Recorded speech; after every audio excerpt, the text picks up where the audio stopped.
News first channel ವೀಕ್ಷಕರಿಗೆ ಭವಿಷ್ಯ ಈ ದಿನ ಕಾರ್ಯಕ್ರಮಕ್ಕೆ ಸ್ವಾಗತ.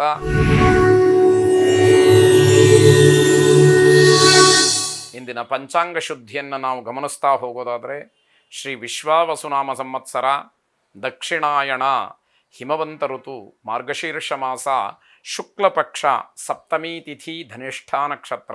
ಈ ದಿವಸ ಗುರುವಾರ ಮಧ್ಯಾಹ್ನ 1:30ರಿಂದ 3 ಗಂಟೆಯವರೆಗೆ ರಾಹುಕಾಲದ ಪೂರ್ಣ ಪ್ರಮಾಣ. ಈ ರಾಹುಕಾಲವನ್ನು ತ್ಯಾಜ್ಯ ಮಾಡಿ ಶುಭ ಕೆಲಸಗಳನ್ನು ಮತ್ತು ವಿಶೇಷವಾದಂತಹ ಪ್ರಯಾಣವನ್ನು ಮಾಡೋದರಿಂದ ಯಶಸ್ಸನ್ನು ಹೊಂದಬಹುದು. ಹಾಗಾಗಿ ರಾಹುಕಾಲಕ್ಕೆ ಹೆಚ್ಚಿನ ಮಹತ್ವ ಇರತಕ್ಕಂಥದ್ದು. ರಾಹುಕಾಲವನ್ನು ಗಮನಿಸಿ ಅದನ್ನು ತ್ಯಾಜ್ಯ ಮಾಡಿ ಕಾರ್ಯಪ್ರವೃತ್ತರಾಗಿ ಶುಭವಾಗಿ. ಎಂದಿನಂತೆ ಮೇಷದಿಂದ ಮೀನದವರೆಗೆ 12 ರಾಶಿಗಳ ಫಲಾಫಲಗಳನ್ನು ಸರಳ ಸೂಕ್ತ ಪರಿಹಾರ ಮಾರ್ಗಗಳನ್ನು ಗಮನಿಸ್ತಾ ಹೋಗೋಣ. ಯಾರು ಜಾತಕವನ್ನು ಬರೆಸಿಲ್ವೋ ಅಥವಾ ತಾವು ಹುಟ್ಟಿದಂತಹ ದಿನಾಂಕ, ಸ್ಥಳ, ಸಮಯ, ವಾರ ಇತ್ಯಾದಿಗಳಲ್ಲಿ ಗೊಂದಲವಿದೆಯೋ ಅಥವಾ ಅದು ಯಾವುದು ಗೊತ್ತೇ ಇಲ್ವೋ ಅಂಥವರೂ ಕೂಡ ತಮ್ಮ ಹೆಸರಿನ ಆಧಾರದ ಮೇಲೆ ರಾಶಿ ನಕ್ಷತ್ರಗಳನ್ನು ತಿಳಿದು ಇಲ್ಲಿ ಹೇಳುವ ಫಲಾಫಲಗಳನ್ನು ಸರಳ ಸೂಕ್ತ ಪರಿಹಾರ ಮಾರ್ಗಗಳನ್ನು ಅನುಸರಿಸ್ತಾ ಹೋದರೆ ಗ್ರಹಗತಿಯ ದೃಷ್ಟಿಯಿಂದ ನಿಮಗಿರಬಹುದಾದಂತಹ ಕಷ್ಟ ನಷ್ಟಗಳನ್ನು ದೂರ ಮಾಡಿಕೊಳ್ಬಹುದು. ಜೊತೆಗೆ ಆನಂದವಾಗಿರತಕ್ಕಂತಹ ಸಮಯದ ನಿರೀಕ್ಷೆಯಲ್ಲಿ ನೀವಿರಬಹುದು. ಹಾಗಾಗಿ ಜಾತಕವನ್ನು ಬರೆಸಿ ಫಲವನ್ನು ತಿಳಿದುಕೊಳ್ಳಿ. ಮೊದಲು ಮೇಷರಾಶಿ. ಮೇಷರಾಶಿಯವರಿಗೆ ನಿಮ್ಮ ಜೊತೆಯಲ್ಲಿ ಕೆಲಸ ಮಾಡ್ತಕ್ಕಂಥವರು ನಿಮ್ಮ ಸಹೋದ್ಯೋಗಿಗಳು ಅಥವಾ ಕೆಲವರಿಗೆ ನಿಮ್ಮ ಕೈ ಕೆಳಗೆ ಕೆಲಸ ಮಾಡ್ತಕ್ಕಂಥವರ ಒಂದು ಪರಿಶ್ರಮ, ಅವರ ಒಂದು ಪ್ರಾಮಾಣಿಕತೆ, ನಿಷ್ಠೆ, ಇದರಿಂದ ನಿಮಗೆ ಲಾಭವಾಗ್ತಕ್ಕಂತಹ ಸಾಧ್ಯತೆ ಹೆಚ್ಚಾಗಿರುವಂಥದ್ದು.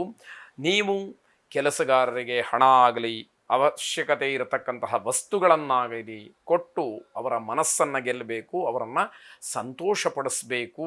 ಸ್ವಾರ್ಥಪರರಾಗಿ ಕೆಲಸವನ್ನು ಮಾಡಿಸ್ಕೊಳ್ಬಾರ್ದು ಅನ್ನುವಂಥದ್ದು. ಗ್ರಾಹಕರಿಗೆ ವಸ್ತುಗಳನ್ನು ಒದಗಿಸುವಲ್ಲಿ ವ್ಯಾಪಾರಸ್ಥರು ಹಿನ್ನಡೆಯನ್ನು ಅನುಭವಿಸಬೇಕಾಗತ್ತೆ. ಅವರ ಅಪೇಕ್ಷೆ ಏನೇನೋ ಇರುತ್ತೆ, ಅದನ್ನು ಸಕಾಲದಲ್ಲಿ ಒದಗಿಸ್ಲಿಕ್ಕೆ ಆಗದಲೇ ಹಿನ್ನಡೆಯನ್ನು ನೋಡಬೇಕಾದಂಥದ್ದಿರುತ್ತೆ. ಶೀತ ಸಂಬಂಧವಾದಂತಹ ಸಮಸ್ಯೆಗಳು ನಿಮಗೆ ಕಾಡಬಹುದು ಅನ್ನುವಂಥದ್ದು.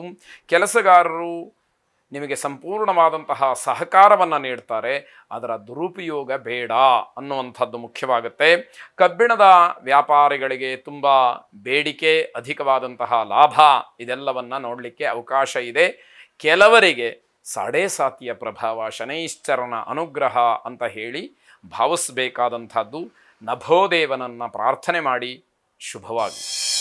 ವೃಷಭ ರಾಶಿ. ಯಾವುದೇ ಒಂದು ಪದಾರ್ಥವನ್ನು ರಫ್ತು ಮಾಡ್ತಕ್ಕಂಥವರಿಗೆ ಅಂದರೆ ಬೇರೆಯವರಿಗೆ ಕೊಡ್ತಕ್ಕಂಥವರಿಗೆ ಇವತ್ತು ದಿವಸ ಒಂದಷ್ಟು ನಷ್ಟ ಅಥವಾ ಹಿನ್ನಡೆ ವ್ಯಾಪಾರದಲ್ಲಿ ಕಾಣುವಂಥದ್ದಾಗತ್ತೆ. ಆ ಪದಾರ್ಥದ ಗುಣಮಟ್ಟವೋ ಅಥವಾ ಅಲ್ಲಿ ಬೆಲೆಯ ವಿಚಾರವೋ ನಿಮಗೆ ತೊಂದರೆಯನ್ನು ಮಾಡ್ತಕ್ಕಂಥದ್ದಾಗಬಹುದು. ಕೆಲಸದಲ್ಲಿ ಹೆಚ್ಚು ಒತ್ತಡಗಳಾಗಿ, ಮಾನಸಿಕವಾದಂತಹ ಕಿರಿಕಿರಿಯಾಗಿ, ದೈಹಿಕ ಶ್ರಮವಾಗಿ ಆರೋಗ್ಯದಲ್ಲಿ ವ್ಯತ್ಯಾಸಗಳು ಆಗ್ತಕ್ಕಂತಹ ಸಾಧ್ಯತೆ ಇದೆ. ಕೆಲ ದುಷ್ಟರಿಂದ ಕಿರುಕುಳವಾಗ್ತಕ್ಕಂತಹ ಸಾಧ್ಯತೆ ಇದೆ. ಹಾಗಾಗಿ ಅದರ ಬಗ್ಗೆ ತುಂಬ ಮುನ್ನೆಚ್ಚರಿಕೆಯನ್ನು ವಹಿಸಬೇಕಾದಂಥದ್ದು. ವಿದ್ಯಾರ್ಥಿಗಳಿಗೆ ಒಂದು ರೀತಿಯಲ್ಲಿ ಆತಂಕ, ನಿದ್ದೆ ಕಡಿಮೆ, ಇದರಿಂದ ಓದಿನ ವಿಚಾರದಲ್ಲಿ ಮನಸ್ಸನ್ನು ಕೇಂದ್ರೀಕರಣ ಮಾಡೋದಕ್ಕಾಗ್ತಾ ಇಲ್ಲ. ಭಯದಿಂದ ಮನಸ್ಸನ್ನು ಕೇಂದ್ರೀಕರಣ ಮಾಡೋದಕ್ಕಾಗ್ತಾ ಇಲ್ಲ. ಏನೋ ಒಂದಷ್ಟು ಸಮಯ ಇದೆ, ಇರುವಂತಹ ಸಮಯವೂ ಕೂಡ ಭಯದಿಂದ ಕೂಡಿರುತ್ತೆ. ನಿರ್ಭಯವಾಗಿ ಓದಬೇಕು ಅಂತಕ್ಕಂಥದ್ದು ಸಲಹೆ. ವ್ಯಾಪಾರಸ್ಥರು ತಮ್ಮ ತಪ್ಪಿನಿಂದ ಪೊಲೀಸರ ವಿಚಾರಣೆಗೊಳಪಡಬೇಕಾಗಬಹುದು. ಗಮನಿಸ್ಕೊಳ್ಳಿ, ಸರಿಯಾದಂತಹ ರೀತಿಯಲ್ಲಿ ನಡೆಕೊಳ್ಳಬೇಕು.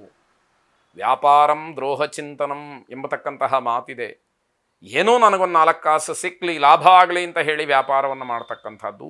ಆದರೆ ಅದು ಮಿತಿಮೀರಿ ಲಾಭದ ಕಡೆಗೆ ಗಮನವನ್ನು ಕೊಟ್ಟಾಗ ಬೇರೆಯವರಿಗೆ ಅದು ದೊಡ್ಡ ಮೋಸವಾದೀತು. ಎಚ್ಚರಿಕೆ ಇರಲಿ.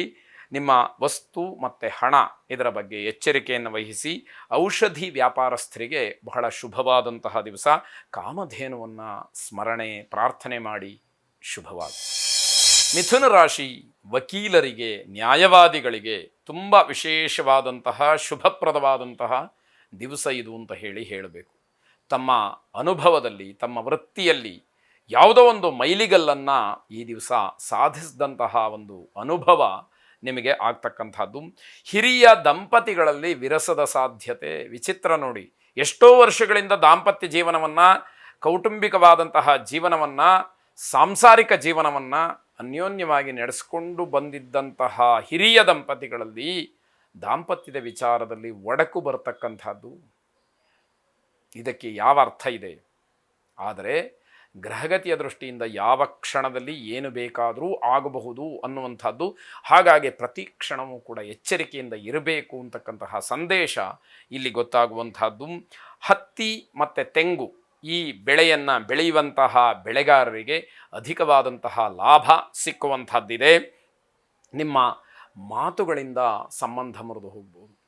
ಅಂದರೆ ಒರಟಾದಂತಹ ಮಾತು ಬೇರೆಯವರ ಮನಸ್ಸಿನ ಮೇಲೆ ಕೆಟ್ಟ ಪ್ರಭಾವವನ್ನು, ಪರಿಣಾಮವನ್ನು ಬೀರಿ ಅವರ ಮನಸ್ಸು ನೊಂದು ನಿಮ್ಮ ಸಹವಾಸವೇ ಬೇಡ ಅನ್ನುವಂತಹ ನಿರ್ಧಾರಕ್ಕೆ ಬರುವ ಹಾಗಾಗತ್ತೆ ಅನ್ನುವಂಥದ್ದು. ಆದ್ದರಿಂದ ಅದನ್ನು ಬಹಳ ಮೃದುವಾಗಿ ವ್ಯವಹರಿಸ್ತಾ ಸರಿಪಡಿಸ್ಕೊಳ್ಬೇಕಾದಂಥದ್ದು ಅತಿ ಮುಖ್ಯವಾಗುತ್ತೆ. ಸಂದರ್ಭ ಬಂದರೆ ನಿರ್ದಾಕ್ಷಿಣ್ಯವಾಗಿ ಕ್ಷಮಾಯಾಚನೆ ಮಾಡಿ, ಯಾವ ತಪ್ಪೂ ಇಲ್ಲ. ನಿಮ್ಮಿಂದಾದಂತಹ ತಪ್ಪಿಗೆ ಕ್ಷಮೆಯನ್ನು ಕೇಳೋದ್ರಲ್ಲಿ ಯಾವ ತಪ್ಪು ಇಲ್ಲ ಅಂತ ಹೇಳಿ ಮತ್ತೆ ಮತ್ತೆ ಹೇಳಬೇಕಾದಂಥದ್ದಿದೆ. ಆಲೋಚನೆ ಮಾಡಿ. ವಿವಾಹ ಉತ್ಸುಕರಿಗೆ ಸಿಹಿ ಸುದ್ದಿ, ಜೊತೆಗೆ ಅವಿವಾಹಿತರಿಗೆ ವಿವಾಹದ ಯೋಗ ಸೂಚ್ಯವಾಗಿ ಕಾಣ್ತಾ ಇರತಕ್ಕಂಥದ್ದು. ದಿವ್ಯ ರೂಪವಾದಂತಹ ಜ್ಯೋತಿಯನ್ನು ಮನಸ್ಸಿನಲ್ಲಿ ಪ್ರಾರ್ಥನೆ ಮಾಡಿ. ಶುಭವಾಗಿ. ಕರ್ಕಾಟಕ ರಾಶಿ, ಹೈನು ವ್ಯಾಪಾರ, ಜಲಸಂಬಂಧಿ ವಸ್ತುಗಳ ವ್ಯಾಪಾರದಿಂದ ಹೆಚ್ಚು ಲಾಭವನ್ನು ಗಳಿಸಲಿಕ್ಕೆ ಅವಕಾಶಗಳಿರತಕ್ಕಂಥದ್ದು. ಯಾರು ಈ ಪದಾರ್ಥಗಳನ್ನು ಮಾರಾಟ ಮಾಡುವಂತಹ ವ್ಯಾಪಾರಸ್ಥರಿದ್ದೀರಿ ಅವರಿಗೆ ಇದರ ಲಾಭ ಹೆಚ್ಚಿನದಾಗತ್ತೆ. ಕುಟುಂಬಕ್ಕೂ ಕೂಡ ಇದರ ಅನುಕೂಲ ಹೆಚ್ಚಾಗಿ ಸಿಕ್ಕುವಂಥದ್ದಾಗತ್ತೆ. ಆದರೆ ಜಲಕಂಟಕದ ಸೂಚನೆಯೂ ಇದೆ. ನೀರಿನಿಂದ ಅಪಾಯ ಅಂತಕ್ಕಂಥದ್ದು ಕೂಡ ಸೂಚ್ಯವಾಗಿ ಕಾಣ್ತಾ ಇದೆ. ಏನು ಮಾಡಬೇಕು? ಎಚ್ಚರಿಕೆಯಿಂದ ಇರುವಂಥದ್ದು. ಗಮನ ಕೊಡದಲೆ ಅಥವಾ ತಾತ್ಸಾರ ಮಾಡಿ ಏನೋ ಒಂದು ರೀತಿಯಲ್ಲಿ ಧೋರಣೆ ಭಾವನೆಯಿಂದ ವರ್ತಿಸಿದೆ ತೊಂದರೆಗಳು ಹೆಚ್ಚಾಗುವಂಥದ್ದಿದೆ. ರಾಸಾಯನಿಕ ವಸ್ತುಗಳ ವ್ಯಾಪಾರಸ್ಥರಿಗೆ ಶುಭವಾದಂತಹ ದಿವಸ. ಶುಭ ಅಂತಂದರೆ ಆದಾಯ ಹೆಚ್ಚಾಗುತ್ತೆ, ಲಾಭ ಬರುತ್ತೆ, ವಸ್ತುಗಳಿಗೆ ಹೆಚ್ಚಿನ ಬೇಡಿಕೆ ಬರುತ್ತೆ, ತಂದಿಟ್ಟಂತಹ ಸಂಗ್ರಹಿಸಿಟ್ಟಂತಹ ವಸ್ತುಗಳು ಹೆಚ್ಚಾಗಿ ವ್ಯಾಪಾರವಾಗುತ್ತೆ ಅನ್ನುವಂಥದ್ದು ಅರ್ಥ. ತಮ್ಮ ಬಳಿ ಇರತಕ್ಕಂತಹ ಪದಾರ್ಥಗಳಿಗೆ ತುಂಬ ಬೇಡಿಕೆ ಬರತಕ್ಕಂಥದ್ದು. ಇದರಿಂದ ನಿಮ್ಮ ಗೌರವ ಅಥವಾ ವ್ಯಾಪಾರದ ಒಂದು ಗುಣಮಟ್ಟ ಹೆಚ್ಚಾಗ್ತಕ್ಕಂಥದ್ದು. ಆಲಸ್ಯವನ್ನು ಬಿಟ್ಟು ಕೆಲಸ ಮಾಡಬೇಕು. ಬೇಕಾದವರು ಬರ್ತಾರೆ, ಯಾರಿಗೆ ಅಗತ್ಯ ಇದೆಯೋ ಅವರು ಬಂದು ಕೇಳಿ ತಗೊಂಡು ಹೋಗ್ತಾರೆ ಅನ್ನುವ ಭಾವನೆ ಇರಬಾರ್ದು. ಪ್ರತಿ ಕ್ಷಣವೂ ಕೂಡ ಗ್ರಾಹಕರಿಗೋಸ್ಕರ ನಾನು ಅನ್ನುವಂತಹ ಭಾವನೆ ವ್ಯಾಪಾರಸ್ಥನಲ್ಲಿ ಯಾವಾಗಿರುತ್ತೆ ಆಗ ಅವನು ತನ್ನ ವ್ಯವಹಾರದಲ್ಲಿ ಮುಂದುವರಿಯುವುದಕ್ಕೆ ಅವಕಾಶಗಳು ಹೆಚ್ಚಾಗುತ್ತೆ. ಶಿಂಶುಮಾರನನ್ನು ಪ್ರಾರ್ಥನೆ ಮಾಡಿ. ಶುಭವಾಗಿ.